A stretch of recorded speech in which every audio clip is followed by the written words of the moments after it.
The chamber of the Galactic Council was larger than any cathedral built by human hands. It was said to be carved from a dying star, suspended at the heart of a gas nebula that shimmered in violet and gold. Thousands of alien delegates filled the tiers of shining seats, their voices blending into a storm of sound that echoed through the air like the roar of a galaxy itself. At the center of the vast hall stood the judgment platform, lit by cold white light. There, 3 humans stood alone beneath the gaze of civilizations older than Earth's oceans. Ambassador Marcus Hale stood in front.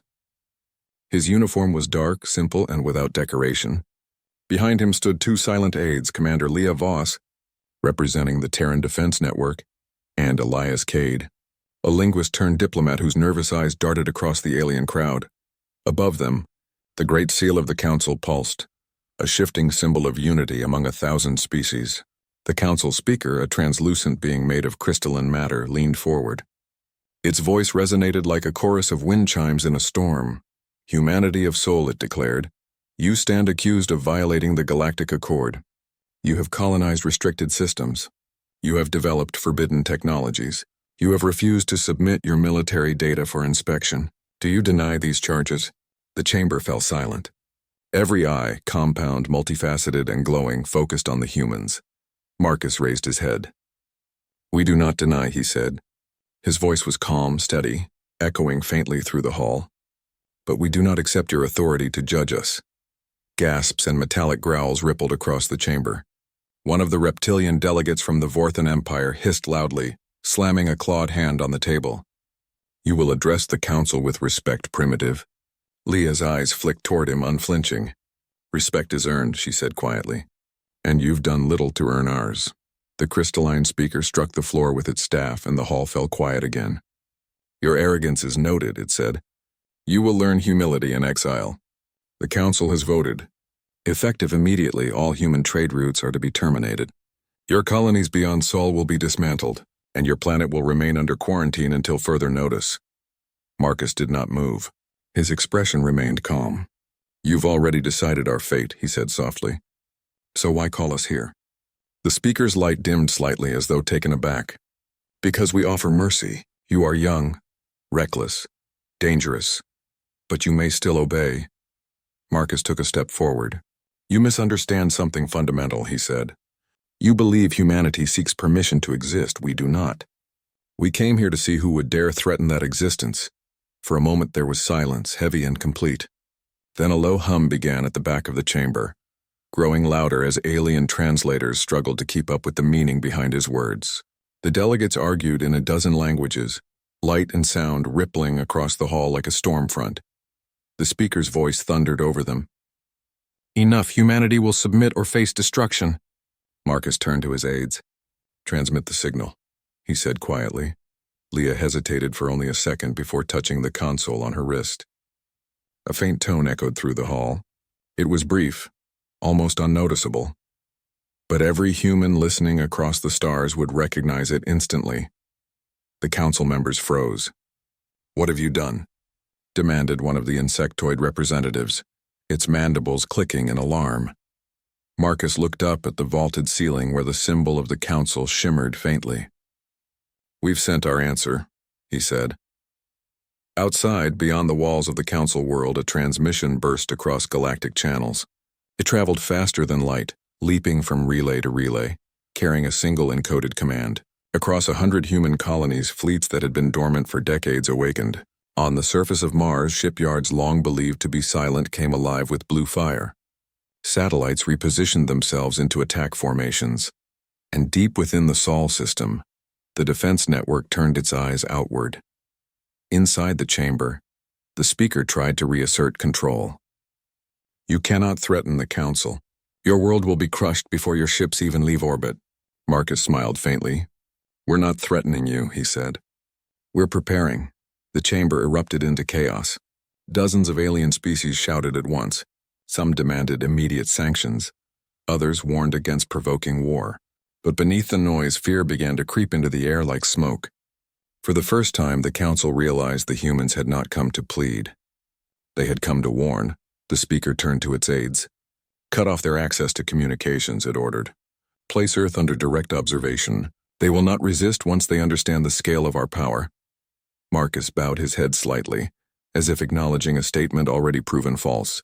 You believe your power makes you untouchable, he said. You've ruled the stars for thousands of years and forgotten what it's like to be challenged.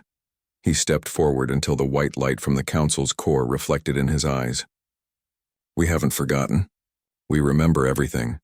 The wars we fought, the sacrifices we made, and the silence we endured while you watched our world burn and did nothing.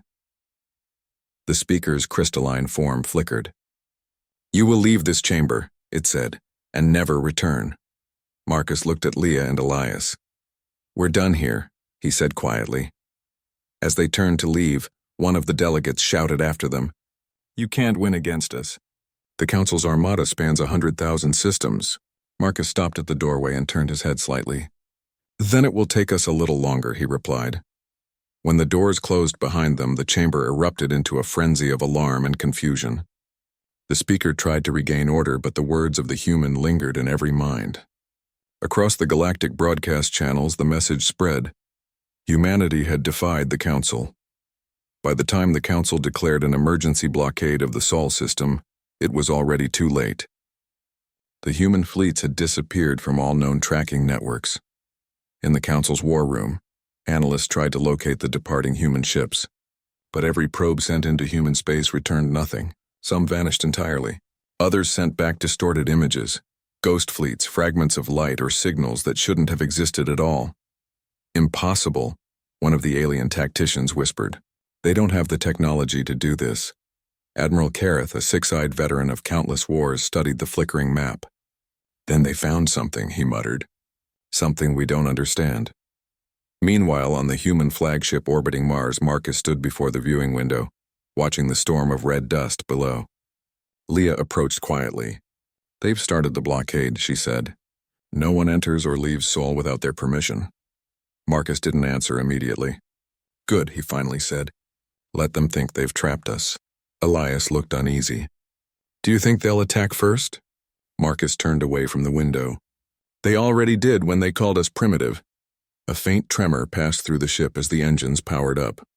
On the display screen, the words Protocol Iron Dawn appeared, glowing in crimson.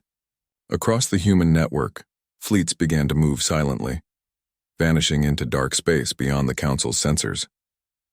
On distant worlds, alien citizens gathered around their news feeds as the story broke. The humans have declared independence, the anchors said. They've broken from the accord. But what unsettled everyone wasn't the declaration itself. It was what followed: silence. No threats, no demands, no communication at all. Humanity simply vanished from the galactic map. Weeks passed. Trade routes through human space went dark. Merchant convoys stopped responding. Patrol ships sent to investigate never returned. The Council called another emergency session. The speaker demanded reports. None were clear. One scout ship transmitted its final message before disappearing. They're waiting. No one knew what that meant. Not yet.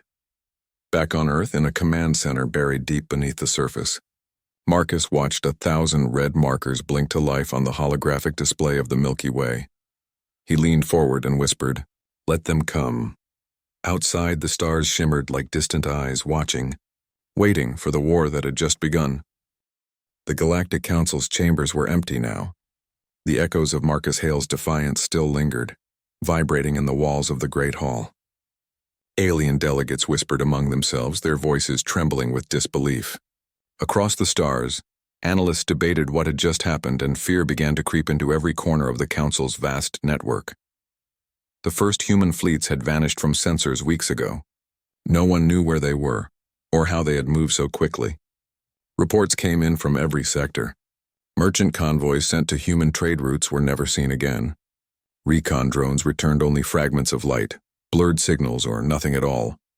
Each new report made the Council's fear grow. The species they had dismissed as primitive had disappeared without a trace, and the galaxy realized it could be next. Admiral Kareth stared at the holomap of the Sol system, his 6 eyes scanning the positions of his fleets. Impossible, he muttered. They can't travel this fast. Our calculations are correct. Their fleets shouldn't be anywhere near this position. One of his lieutenants, a thin, green-skinned officer with translucent wings, shook his head. "Sir, the reports are verified. They've moved across sectors we thought impossible. Every probe confirms it. They're hiding in plain sight, or they're using technology we don't understand." Kareth slammed a clawed hand against the console. "Technology or not, we are the Council. We have the might of 10,000 worlds at our command. They cannot defy us like this and survive." Yet the unease in the room was palpable. Across the galaxy, the Council's member worlds whispered the same fear. If humanity had already proven capable of vanishing from their reach, what else could they do? Meanwhile, in a hidden orbital command station near Mars, humans were not hiding. They were preparing. Every fleet, every ship, and every satellite that the galaxy believed dormant had been waiting. Engineers, scientists, and strategists worked side by side, their faces calm, their movements precise. Commander Leah Voss paced before a holographic display of the galaxy. "The Council thinks they can contain us with fear," she said. "Let them try." Marcus Hale watched from the viewing platform. "Fear is not enough," he said quietly. "They need understanding. They need to learn the consequences of their arrogance." Elias Cade adjusted the translation matrices on the table. "The initial broadcast reached half the Council systems," he said. "Even distant worlds are reacting. They don't know what we've done, only that we exist where they cannot touch us." Leah turned to him. "And that is exactly the point. Let them wonder. Let them fear." The human fleets had spread throughout the Sol system, positioning themselves in ways that no alien technology could predict. Drones and ships hovered near the asteroid belt, orbiting moons and behind the gas giants waiting for the command. Artificial gravity wells had been created in empty space, invisible to alien sensors, ready to distort the path of any intruding fleet. Every human pilot understood the strategy. Strike first, strike precisely, and leave no warning. Thousands of light years away, in the Council's war room, the delegates debated the humans' intentions. "They have no history of diplomacy," said a crystalline counselor, its voice ringing like chimes. "They have never signed the treaties of convergence. Their colonies should have been quarantined decades ago. They are children in the galaxy," another delegate hissed, "but children with knives, and somehow they have learned to strike without being seen." The speaker's translucent form shimmered, its voice colder than ice. "If they had only obeyed, none of this would have happened. We offered guidance, protection, oversight, and still, they defy us." On Earth, Marcus Hale addressed the fleet from the main control chamber. "We will no longer wait for their permission," he said. "We will act with precision. We will show them that humanity is not a species to be commanded." Leah gave the order, and the fleet leapt into action. Ships that had been hidden behind gas giants moved with perfect synchronization, slipping through the Council's sensor nets. Drones deployed kinetic rods, magnetic disruptors, and gravitic stabilizers, each designed to test the Council's ship's limits without engaging in full combat. The first contact occurred near the Kuiper Belt. A Council reconnaissance group entered the area, expecting to find empty space. Instead, they encountered a grid of invisible human defense drones. One by one, their ships were immobilized, pulled into the gravity wells, and rendered inoperative. Communications with the Council command were scrambled, leaving them blind and helpless. Back in the Council chamber, the delegates received reports of the incident. Panic rose in waves. "They are fighting with physics," one officer said, trembling. "Not energy weapons. Not fleets. They are using the universe itself as a weapon," another delegate shouted. "This is impossible. No species has ever manipulated space-time in such a way." The speaker's voice cut through the uproar. "Order yourselves. Do not panic. Humanity cannot yet reach the inner systems with full fleets. We will strike back. We must strike back." But the reports continued to arrive, each one worse than the last. Reconnaissance drones sent to the asteroid fields of Jupiter were destroyed. Communication relays near Saturn emitted only static. An entire fleet near the Orion sector was captured and dismantled without a single human casualty. The Council realized that their intelligence had been flawed for decades. Humans had never been disorganized, primitive, or weak. They had been studying every Council fleet, every known technology, and every strategy, learning silently while the galaxy dismissed them. On Mars, Marcus Hale watched a new report appear on the holographic screen. A Council fleet intended to blockade the Sol system had been rerouted by gravitational distortions to orbit an empty point in space. They are overestimating their control, he said calmly. And underestimating ours, Leah Voss frowned. We've shown them restraint so far. How much longer should we keep it? Marcus smiled faintly. Until the message is clear, until they understand that the galaxy underestimated humanity at their own risk. Elias Cade adjusted his console.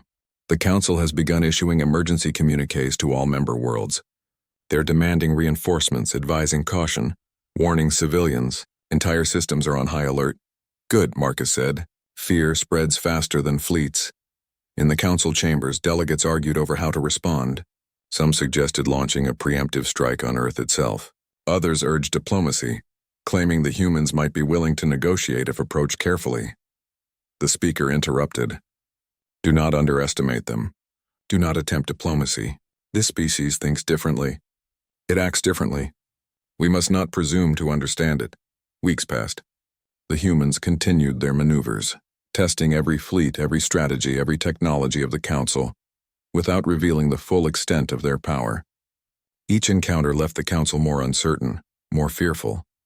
A captured scout vessel brought aboard the human flagship was examined in silence. The crew had been stunned to find no aggressive intent toward them individually. Every human pilot treated the aliens with caution, removing threats methodically. When questioned by Leah, one alien commander whispered, "Why do you fight like this? You could destroy us completely." Marcus approached. "Because our war is not with individuals," he said. "It is with the arrogance that believes a species can be controlled. That is what we punish. That is what the galaxy must understand." The alien commander's eyes widened, realizing that humanity's actions were deliberate, calculated, and terrifying in their restraint. Humans did not attack recklessly. They struck only to demonstrate capability, to teach caution, to impose strategy over chaos. Back in the Council chambers, delegates began to speak of contingency plans. Secret fleets were moved into uncharted space. Systems far from Sol began preparing defenses against a threat they could barely imagine. Panic replaced confidence. Every officer, every diplomat, every world leader now understood that humanity was not a species to be measured by standard galactic metrics. In orbit above Earth, Marcus Hale gazed at the blue planet below, a quiet determination in his eyes. "Let them understand," he said. "We are patient, but we will not wait forever." Leah Voss nodded. "And when they realize what patience really means, they will remember it forever." Elias Cade watched the projections of the galaxy flicker with the Council's alarms. "It is strange," he said. "They fear us, and yet they cannot find us. They see only what we allow them to see." Marcus smiled. "That is the essence of strategy. Let them chase shadows. Let them doubt themselves. The moment they believe they control the situation is the moment they lose it entirely." The first stage of the campaign was complete. The humans had revealed their presence, demonstrated their superiority in strategy and intelligence, and instilled fear without a single battle fought. The galaxy for the first time realized that it had misjudged humanity completely, and somewhere in the deepest chambers of the Council headquarters, the speaker whispered to itself, "What have we done?" On Earth, the human fleets rested, systems prepared silently. Every soldier, every pilot, every tactician knew the message had been sent. The Council and the galaxy had seen it. Humanity had awakened, and in the darkness beyond the Sol system where no sensors could detect, the true scale of the Terran fleets waited, silent, poised, and ready for the next move. The Galactic Council chambers had never been so quiet. Weeks had passed since the human fleets vanished from their sensors, and every report that arrived only deepened the unease. The delegates no longer spoke of diplomacy or negotiation. Their conversations were whispers of fear and uncertainty. Admiral Kareth stood at the front of the war room, scanning the hollow map of the Milky Way. The Sol system glowed faintly, like a jewel surrounded by empty space. Reports of human activity poured in from scattered systems. Entire reconnaissance fleets had been rerouted, crippled, or captured. Ships sent to investigate asteroid belts were never seen again. "They're not just hiding," muttered one of the insectoid officers, her mandibles clicking nervously. "They are manipulating space itself. Gravity, energy flows, time signatures, nothing behaves normally near them." Kareth's 6 eyes narrowed. "Then we will overwhelm them. Every fleet from every loyal member world will converge on Sul. They cannot resist all of us at once." The speaker, translucent and flickering, hovered over the council table. Its voice was calm, almost serene. Do you truly believe that strength alone can defeat them? You underestimate what it means to fight a species that calculates every possibility, that learns faster than any war machine we possess. Outside the council chambers, news feeds from allied worlds were filled with alarm. Starports were locked down. Merchant ships stayed in orbit. Systems were preparing defenses for an enemy they could not see and did not fully understand.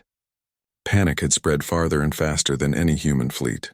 On Earth, Marcus Hale watched the galactic map unfold across the command deck of the orbital station near Mars. They think they can overwhelm us with numbers, he said quietly. But they do not know patience, strategy, or restraint. They mistake our silence for hesitation. Leah Voss studied the same map, noting the movement of council fleets. They're assembling the largest force in galactic history. 10,000 ships from 50 empires. The Unity Armada, they call it. Marcus nodded. Good, let them come. They will be the first to understand the cost of arrogance. Elias Cade adjusted his console, monitoring transmissions. Their fleets are moving faster than projected, but they still have gaps in coordination. They do not anticipate the unexpected, Leah smiled faintly. Then we give them the unexpected. Human engineers had spent decades studying every weapon, every maneuver, and every strategy the Council had ever used. Now all that preparation was coming to fruition. The orbital stations and hidden fleets in the Sol system began their final positioning. Gravity wells, energy disruptors, and stealth drones moved silently into formation. Every deployment was calculated to mislead sensors, confuse communications, and immobilize enemy vessels before a single human ship had to fire a shot. The first clash occurred near Jupiter. The Unity Armada entered what they thought was empty space, but the void was filled with invisible human defenses. Ships were pulled into artificial gravitational traps, disabling engines and weapons. Communication arrays were scrambled. Panic spread through the enemy ranks as fleets began to drift helplessly, unable to maneuver or retreat. Inside the Council war room, reports came in frantically. The Sol blockade fleet is being neutralized, said one delegate, voice trembling. They are using the environment against us. We cannot respond. The speaker's voice rose, resonating through the chamber. This cannot continue. Humanity is a single planet. We command 10,000 ships. They cannot resist us. Kareth slammed his clawed hand against the console. They are not resisting. They are teaching us. Every move is deliberate. Every defense is a lesson. Meanwhile, human pilots moved silently among the gas giants. Drones equipped with kinetic rods and energy disruptors eliminated Council vessels one by one. Each engagement was precise, surgical, and controlled. Humans avoided unnecessary destruction. They demonstrated superiority without chaos, showing the Council the price of underestimating them. On a captured alien command ship, Leah confronted the stunned officers. You see now, she said, her voice calm but firm, how it feels to be underestimated, how it feels when someone ignores the intelligence of a species they consider weak. One alien officer whispered, You could destroy us completely. Why do you not? Marcus stepped forward. Because our war is not with you as individuals. It is with the arrogance that believes a species can be commanded. That is what we punish. That is what the galaxy must understand. Back in the Council chambers, delegates began to fear the very existence of humanity. Reports of destroyed fleets, immobilized ships, and invisible traps were impossible to explain with traditional knowledge. Every tactic the Council had ever used seemed predictable to the humans. Every new strategy was met with preemptive counters. The speaker hovered over the Council table, light flickering with unease. They are no ordinary species, it admitted. They calculate faster than our most advanced war machines. They predict outcomes we cannot foresee. They have no need to act recklessly, because they control the battlefield in ways we cannot even perceive. Weeks of tension passed. Every day brought new reports of Council fleets encountering traps, ambushes, or ghostly illusions of human ships. Systems were in turmoil. Leaders debated whether to continue the war or seek negotiations, but every attempt to communicate with humanity returned nothing. Humans had gone silent, letting their actions speak louder than words.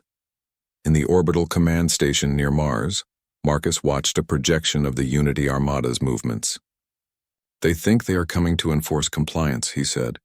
They do not understand that every action they take has already been anticipated, analyzed, and countered.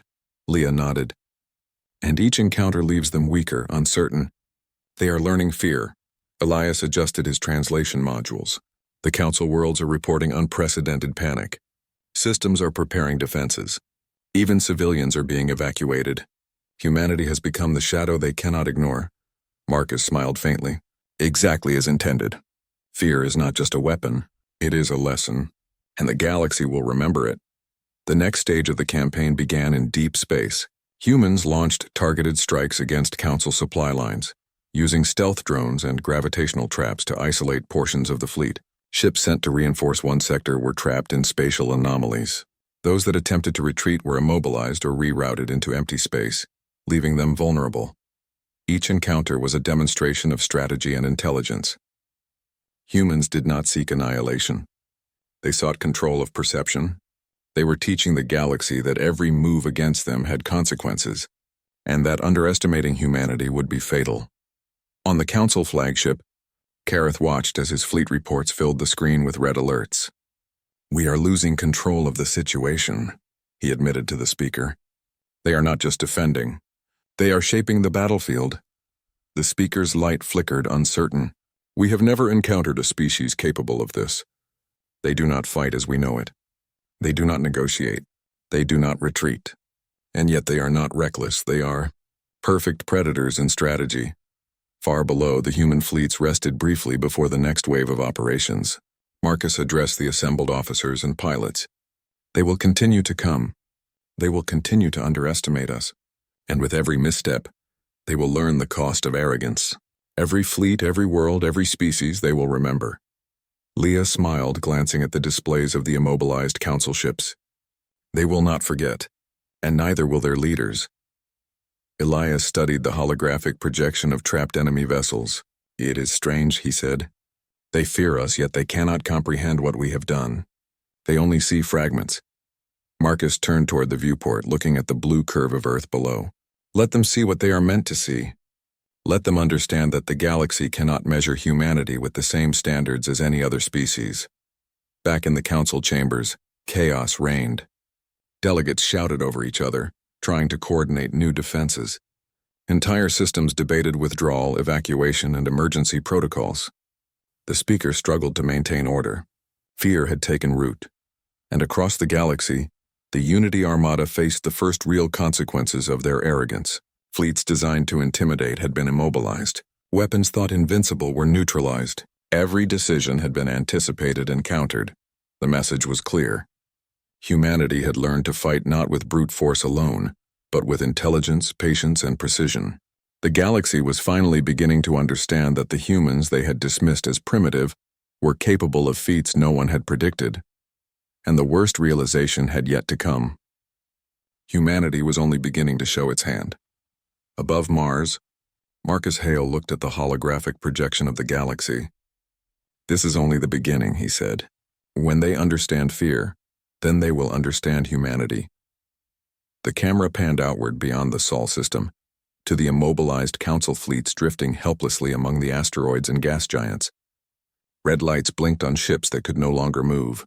Panic was visible even in alien designs, in the trembling of tentacles, the flickering of crystalline forms, and the clicking of insectoid mandibles.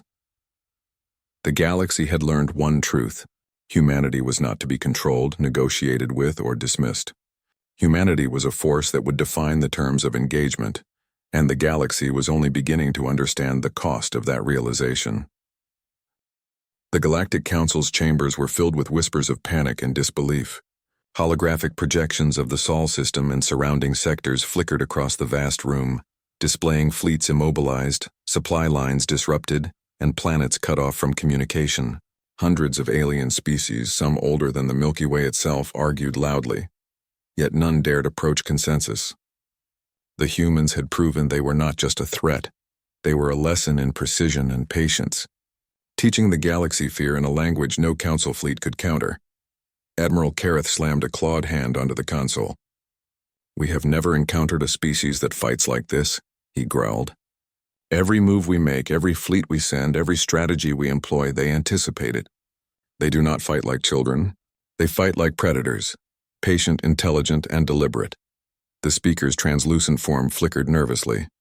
We cannot predict them. We cannot outmaneuver them. Every action has already been countered. Their fleets vanish at will, and their technology, it defies everything we know. Are we facing gods in human form? Perhaps not gods, muttered a serpentine delegate, its scaled body trembling. But predators who understand our weaknesses better than we do. The humans are rewriting the rules of engagement without even firing a shot. Across the galaxy, human fleets remained in the shadows. They had immobilized council forces in multiple sectors without full confrontation, demonstrating the consequences of underestimating a species they once dismissed. Marcus Hale stood on the viewing platform of the Mars orbital station, gazing at the immobilized council fleet drifting helplessly near Jupiter. The stars beyond shimmered with activity, human drones moving silently, invisible to alien sensors, manipulating gravitational fields to hold their enemy in place. Leah Voss studied the fleet's data streams. They expected a battle of numbers, she said. They expected aggression, but we showed them strategy instead. They're learning slowly that humans do not fight the way any species they know fights. Marcus nodded. This is just the beginning. We do not need to destroy them. We need to show them that misjudgment carries consequences. We will strike only where necessary, and the galaxy will watch. Elias Cade adjusted his translation modules. Reports are coming in from council worlds. Panic is spreading. Systems that never communicated before are coordinating defensive measures. Some worlds are evacuating entire populations. Others are bolstering planetary shields in anticipation. Humanity has become the ghost they cannot see, the shadow they cannot grasp. Leah smiled faintly, and every step we take reinforces that lesson. The first confrontation occurred near Saturn. A council fleet, thinking it had trapped a human armada, sailed into the void only to be ensnared by invisible human drones. Engines failed, weapon systems shut down, and communication arrays emitted nothing but static. In the control room of the fleet's flagship, officers panicked as the human strike unfolded with surgical precision. No ships were destroyed beyond necessity, but the fleet was incapacitated and disoriented. On board the human command vessel, Marcus watched the operation unfold on holographic displays. Every move is calculated, he said. Every response anticipated. We are not teaching destruction. We are teaching understanding. They will remember this forever. Back in the council chambers, delegates argued over how to respond. We must strike Earth directly, one shouted. If we destroy their home planet, the species cannot continue this campaign. No, the speaker's voice rang sharp and cold. We cannot underestimate them. They are not reckless. Every fleet we send against them is already accounted for. Any direct attack risks total annihilation. We must rethink every principle we have known for thousands of years. A reptilian delegate hissed, claws scraping the floor. We are losing control. Every measure we take fails. Even our most advanced fleets are immobilized or neutralized. How can we confront a species that anticipates every possibility? On Mars, Marcus leaned back, letting the hum of the orbital station fill the silence. They expected arrogance. They expected a species that could be intimidated. They did not expect intelligence, patience, or restraint. And that is why they fear us. Leah turned toward him. How far will we take it? We've already demonstrated power. We've already shown them consequences. Do we push further? Marcus's gaze shifted to the holographic projection of the Milky Way. We push until the galaxy remembers, until every species, every fleet, every leader knows that humanity cannot be underestimated. Elias's voice was quieter now. Some of their worlds are asking for negotiations. They are offering surrender, seeking compromise. Marcus shook his head. No, not yet. They must understand the lesson fully. Negotiation before comprehension is meaningless. They must feel the weight of underestimating us. A captured alien officer, brought aboard a human ship, stared at Marcus with wide eyes. Why do you not destroy us completely? He asked. You could wipe out fleets in minutes. You could conquer every system without resistance. Marcus stepped closer. Because we are not here to destroy, he said calmly. We are here to teach. Every action we take has a purpose. Every fleet immobilized, every system disrupted is a message. This is how we ensure that the galaxy never forgets the consequences of arrogance. The alien officer shivered. You fight with the mind, not with rage. Leah's eyes narrowed. And that is why they fear us. Intelligence, patience, and strategy are deadlier than any weapon. Across the galaxy, the Unity Armada had begun to fracture under the invisible pressure of human tactics. Commanders argued, fleets failed to coordinate, and supplies were cut off before reaching their destinations. Panic spread faster than the humans ever fired a shot. Entire sectors were reinforcing shields, evacuating civilians, and rerouting commerce in fear of invisible, omnipresent fleets. In the orbital command station near Mars, Marcus watched a report of a council fleet immobilized near Uranus. "They cannot see us," he said. "They do not know where we are, and they will not know until it is too late." Leah glanced at the projection of trapped fleets. "It is strange. They have more ships, more firepower, and yet they are paralyzed. Their confidence is shattered." Marcus nodded. "Exactly. Fear is not about destruction. It is about understanding your limitations. That is what we are teaching them." On board a captured council vessel, the alien officers were studying their new reality. Communications had been severed. Engines had failed. Weapons were offline. For the first time, they realized that intelligence and strategy could outmatch brute force. One officer whispered, "They are not reckless. They anticipate every possible outcome. Every fleet we move, every maneuver we attempt is already accounted for. How do we fight against a species that thinks faster than we do?" Leah overheard the whisper. "That is the question every species in the galaxy will now face," she said quietly. "And they are only beginning to learn the answer." Weeks passed. Human fleets continued their silent maneuvers, striking only where necessary, demonstrating consequences without unnecessary destruction. Council fleets were immobilized, supply lines cut, and communications disrupted. Panic spread not only through the military ranks but also through governments and civilians. The speaker, observing the chaos, finally admitted, "We cannot fight them with traditional methods. They are rewriting the rules. Every principle of war we have followed for millennia is obsolete in the face of humanity." Marcus watched Earth rotate below the orbital station, blue oceans glinting in the sunlight. "Let them remember," he said. "Let them remember that humanity cannot be controlled, cannot be underestimated, and cannot be ignored." Leah nodded. "And when they finally understand, they will never challenge us again." Elias adjusted the final coordinates of the hidden human fleets. "The galaxy is learning a lesson," he said, "and it is only beginning." Above the Sol system, human ships glided silently through the void, invisible and untouchable. Drones monitored every sector. Gravity wells shifted fleets into helpless positions. Communication arrays twisted signals into static. Every movement was deliberate, every action strategic. Humanity had turned the galaxy's greatest fleets into instruments of its own demonstration. Back in the council chambers, delegates no longer debated. They watched in silence as reports of immobilized fleets, disrupted supply lines, and hidden human forces continued to arrive. Fear had replaced arrogance. Confidence had been replaced by uncertainty. And every species, every fleet, every world was learning the same truth. Humanity was not a species to negotiate with, control, or dismiss.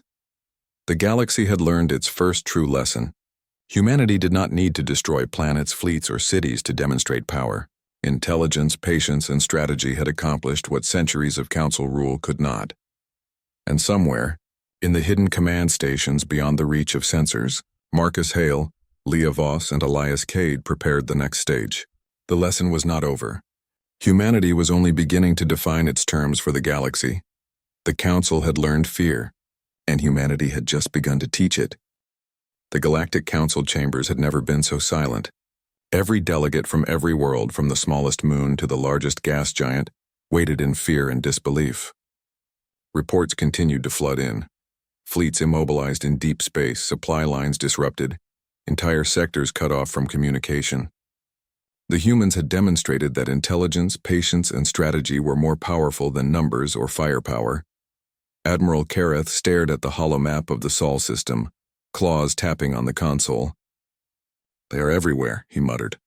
"Every fleet we move is anticipated, trapped, or neutralized. And yet we have seen no full engagement. No one has been destroyed beyond necessity. It is as though they are toying with us." The speaker, hovering over the council table, flickered with unease. "We misjudge them," it admitted. "We assumed youth, weakness, and arrogance. Instead we find calculation, foresight, and discipline. They do not fight as we know. They fight as a species that has learned every lesson we forgot, a reptilian delegate hissed. We must strike Earth directly. Only then can we force their hand, Kareth shook his head. We cannot. Every attempt to target their planet has been predicted. Every fleet we send is neutralized before it reaches orbit. They control the battlefield from beyond our sensors. Any attack risks total destruction. On Mars, Marcus Hale stood in the command chamber of the orbital station. The blue curve of Earth below gleamed in sunlight, peaceful and serene, belying the storm of human activity in orbit and throughout the system. He watched reports of the immobilized Unity Armada fleets drifting helplessly in the outer system. The lesson is almost complete, he said quietly. Leah Voss studied the holographic projections of Council fleets trapped in gravitational distortions. They expected aggression, force, and arrogance, she said. They did not anticipate intelligence, patience, and discipline, and now they realize their mistake. Elias Cade adjusted the communications modules. Their panic is spreading. They've begun evacuations on entire worlds. Defensive fleets are being rerouted endlessly. But every move we anticipate. Humanity has become the ghost they cannot locate, the shadow they cannot understand. Marcus turned to his team. Prepare for the final stage. Let the galaxy see what it means to misjudge a species. Let them understand the cost of arrogance. The humans did not strike immediately. Instead, fleets shifted subtly, as if repositioning invisible chess pieces. Drones manipulated gravitational anomalies, energy fields, and sensor arrays to immobilize entire squadrons without a single shot being fired. Communications were disrupted, creating confusion in Council command centers across the galaxy. Then, Marcus gave the order. The first human strike began near the Orion Arm. Council fleets attempting to regroup were funneled into phantom positions, encountering gravitational traps that forced engines offline. Supply convoys vanished in bursts of invisible energy. Every Council fleet movement was anticipated and countered, leaving the Unity Armada paralyzed and fractured. Inside the Council chambers, delegates screamed in disbelief. They are everywhere. We cannot reach them. Every fleet is trapped. The speaker's voice trembled for the first time. We cannot fight them with numbers. Every principle we have ever followed is obsolete. They are teaching us a lesson no species has ever endured. Kareth slammed his claws against the console. They are not reckless. They do not attack without reason. They fight with patience, precision, and understanding. Every action we take is already accounted for. We are outmatched in a way no one expected. Back on Mars, Marcus addressed the assembled officers and pilots. We are not here to destroy, he said. We are here to demonstrate consequences. Every fleet immobilized, every system disrupted, every sector in fear. This is the lesson. We do not need to annihilate. We need to teach the galaxy what it means to underestimate humanity. Leah stepped forward. And every time they make a move, they will learn it themselves. Fear is not delivered by destruction. It is delivered by knowledge of one's limits. Elias nodded. The galaxy is beginning to understand. Entire systems are reporting mass evacuations. Councils cannot organize reinforcements. Civilian worlds are preparing for events they cannot imagine. Humanity has rewritten the rules of engagement. The first captured Council commander stared at the humans. You could destroy us completely, he said quietly. Why do you not? Marcus smiled faintly. Because the lesson is not destruction. The lesson is understanding. Every fleet trapped, every maneuver countered, every world made to reconsider its assumptions. They are the instruments of learning. Humanity does not destroy what it does not need to destroy.